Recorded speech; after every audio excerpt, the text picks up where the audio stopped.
Welcome সবাইকে ask me এই video সিরিজে। এবং আজকের এপিসোডে যে প্রশ্নটি আমি নিয়েছি সেটি ফেসবুক ইনবক্স থেকে। ফেসবুক ইনবক্সে একজন ফেসবুক ইউজার আমাকে যা যা লিখেছেন আমি কথাগুলো একটু সামারি করে আপনার সাথে শেয়ার করছি, অ্যান্ড পাশে স্ক্রিনশটটি দেখাচ্ছি যাতে আপনারা পড়ে দেখতে পারেন, অথবা চাইলে আপনি ডিসক্রিপশন থেকে পড়ে দেখতে পারেন তিনি আসলে কী লিখেছেন আমাকে।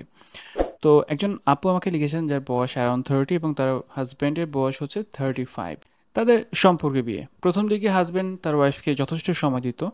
এখন বিয়ের পর যখন ওয়াইফ 2 বাচ্চার মা হয়ে গেছেন, হাজব্যান্ড তাকে আগের মতো সময় দিচ্ছেন না। হাজব্যান্ড অফিস থেকে বাসায় ফিরে ইদার বাচ্চাদের নিয়ে খেলছে অথবা মোবাইলে গেমস বা মুভিজ দেখছে। আবার কখনো কখনো এমনটা হয় যে সন্ধ্যা 7টা থেকে রাত 10টা অবধি ফ্রেন্ডের সাথে আড্ডা দিয়ে কাটাচ্ছেন। এখন ওয়াইফের সাথে যে কথা বলবে, কমিউনিকেট করবে বা একটু গল্প করবে, সেই জিনিসটা আসলে হচ্ছে না। এবং যিনি প্রশ্ন করছেন মানে ওয়াইফ, তিনি প্রচণ্ড ফ্রাস্ট্রেটেড ফিল করছেন। তিনি আসলে এই মুহূর্তে কি করতে পারেন এমনটা তিনি আমাকে ইনবক্সে লিখে জানিয়েছেন।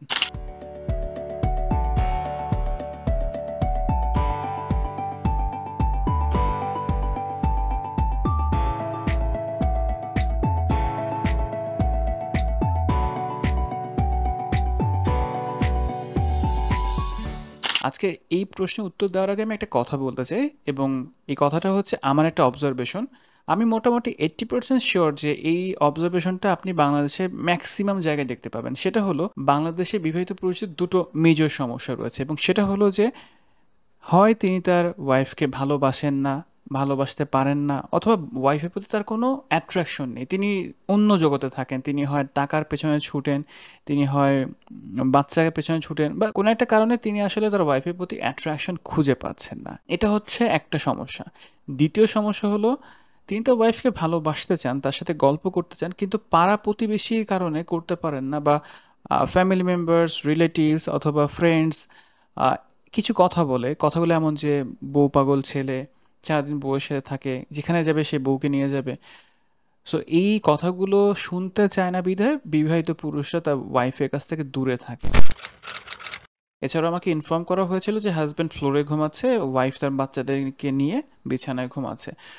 তো এটাও একটা কারণ যে দুজনের মধ্যে একটা ডিস্টেন্স ক্রিয়েট হয়েছে। হাইপোথেটিক্যালি আমি ধরে নিচ্ছি যে হাজব্যান্ড কাজে অনেক ব্যস্ত থাকেন এবং বাসা আসার পর তার আসলে এন্টারটেনমেন্ট প্রয়োজন, এবং সবচেয়ে ইজিয়েস্ট ওয়ে হচ্ছে মোবাইল ফোন, এবং সবচেয়ে ডেঞ্জারাস ওয়ে হচ্ছে মোবাইল ফোন।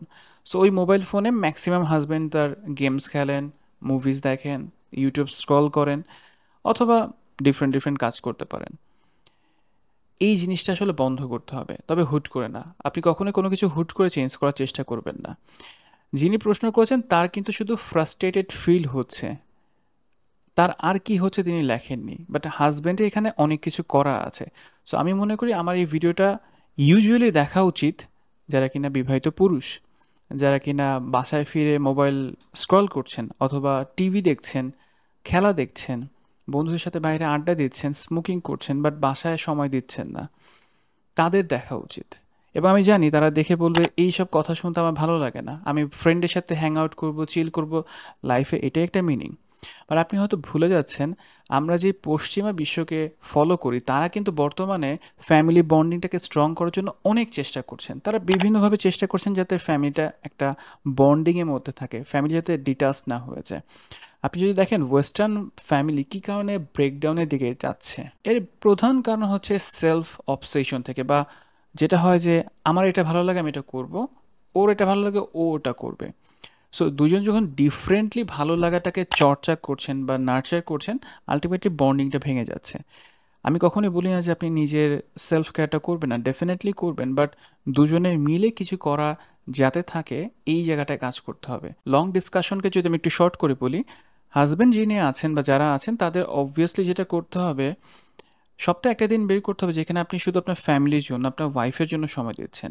ফ্যামিলির জন্য তো ডেফিনেটলি সময় দিচ্ছেন, বাট আপনার ওয়াইফের জন্য আপনার একটা দিন সময় রাখতে হবে, বা একটা দিনে কিছু অংশ সময় রাখতে হবে। নাম্বার 2, বেড সেপারেট রাখা একদমই ওয়াইজ হচ্ছে না। সো যতটুকু সম্ভব, যেভাবেই সম্ভব, বেডটাকে একত্রিত করেন। সেপারেট বেডে থাকাটা কোনোভাবেই ওয়াইজ না। নাম্বার 3, আপনি একটু নিজেকে প্রশ্ন করে দেখেন আপনি কি আসলে ডিভাইসে অ্যাডিক্টেড হয়ে যাচ্ছেন কিনা। বা আপনি তো দেখেন যে ডিভাইস ছাড়া আপনি কি খুব খিটখিটে হয়ে যাচ্ছেন কিনা, বা আপনি সাবকনশিয়াসলি মোবাইল ফোনটা হাতে নিচ্ছেন এবং স্ক্রল করছেন র্যান্ডমলি, কোনো উদ্দেশ্য নেই। যদি এমনটা হয়ে থাকে, আপনি আগে আপনার নিজের অ্যাডিকশনটাকে ডিঅ্যাডিক্টেড করেন, আদারওয়াইজ কোনোভাবে আপনি সম্পর্কটা ভালো করতে পারবেন না। এবং একটা সময় যেটা হয়, একটা ওয়াইফ যখন তার হাজব্যান্ডের কাছ থেকে সময় পাচ্ছে না, কেয়ার পাচ্ছে না, বা সিম্পল কোনো কমিউনিকেশন হচ্ছে না, গল্প হচ্ছে না, তখন ওই ওয়াইফটা খুব লোনলি ফিল করে। অ্যান্ড আনফর্চুনেটলি কোনো একটা থার্ড পারসন এই লাইফটা ধ্বংস করে দিয়েছে। আমি বলছি না যে এখানে ওয়াইফটা ইচ্ছে করে করেন, বাট তার যে লোনলি ফিলিংসটা হচ্ছে, তার যে বার্ন আউটটা হচ্ছে, সেই বার্ন আউটটা তিনি কোনোভাবে সলভ করতে পারছেন না, হাজব্যান্ড সময় দিচ্ছেন না। সো কোথা থেকে তিনি সলভ করবেন, কোথায় তার কেয়ারটা হবে? আমরা সবাই না কেয়ারটাকে পছন্দ করি, ইচ অ্যান্ড এভরি ওয়ান। আমার এই ডিসকাশন থেকে যে ওয়ার্ডটা আমি নিয়ে এসেছি সেটা হচ্ছে ম্যারেজ বার্ন আউট।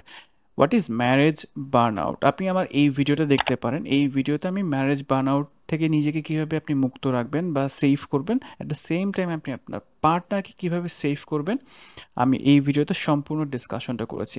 আপনি এই ভিডিওটা সম্পূর্ণ দেখলে আই হোপ আপনি একটা আইডিয়া করতে পারেন যে কীভাবে ম্যারেজ বার্ন আউট থেকে নিজেকে আপনি সেভ করতে পারেন বা প্রিভেন্ট করতে পারেন।